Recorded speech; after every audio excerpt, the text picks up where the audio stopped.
A quick editor's note before today's podcast, which I recorded right before Apple sent everyone an email talking about the launch of their subscription channels. 99% of podcasts should not be charging a subscription for their show. So unless that's you, you have nothing to worry about. And also, you'll want to use the word follow as opposed to subscribe when it comes to your podcast, so you're not confusing yourself with somebody who's actually charging for their podcast, which again, in most cases, is a terrible idea. And now this week's Jag Show podcast. Hey everybody, it's Joe Jonas hanging with Jag. Hi, this is Carly Rae Jepsen, and you're listening to Jag. Ryan Seacrest with Jag. It's B.O.B. So much swag with my homie Jag. And now, a look at this week in podcasting news. It's the Jag Show podcast. Welcome in. I am John Gay. I put this out to social media for people to chime in on over the last few days and got some great responses. I wanted to do a special episode today where I focus in on the 7 deadly sins of podcasting. There are a lot of things you can do wrong in your podcast, but I've narrowed this list down to 7 things that will really sink your podcast before you even get going with it. So let's jump right in. Number 1, and this should be obvious, is bad audio.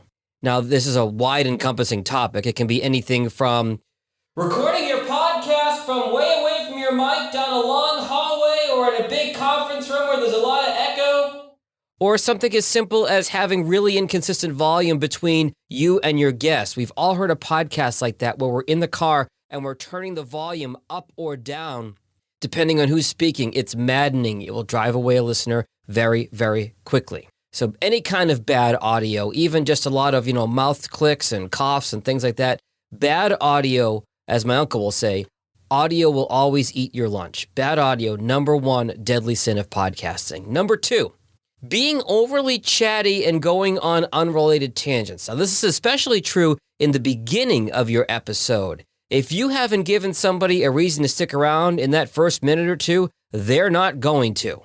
So do not talk about the cool new breakfast place down the street, or the weather, or anything along those lines.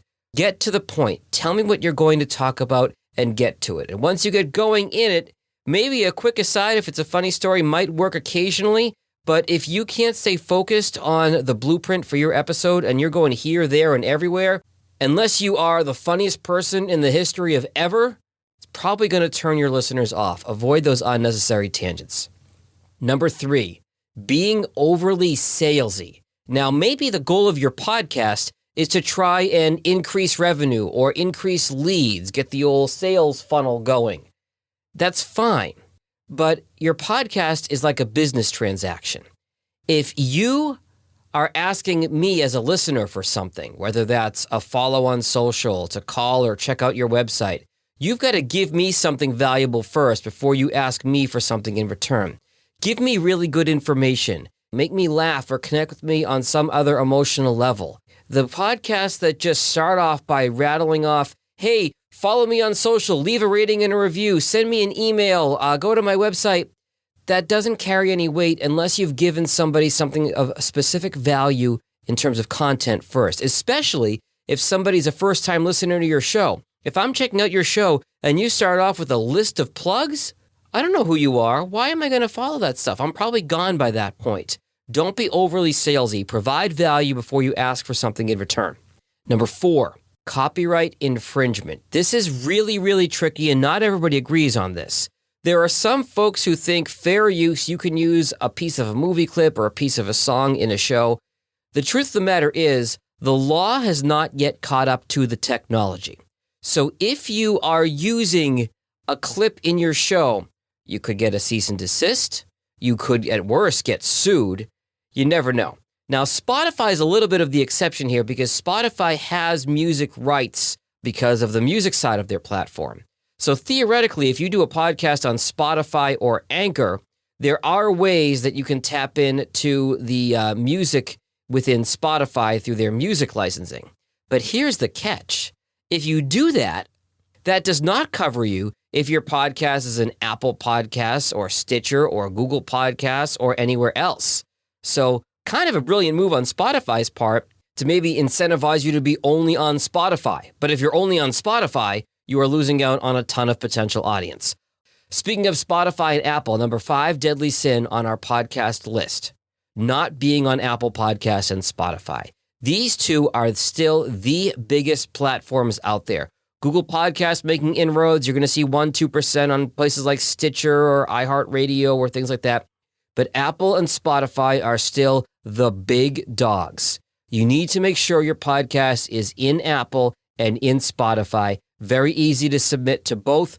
I've had people say, hey, check out my podcast. If I can't find you on Apple or Spotify, I'm not going to listen to you because chances are it's going to be on my phone when I'm walking the dog, and I'm not going to find a website to stream on my phone. It's just an extra hurdle you're asking your listener to jump through, and most won't do it.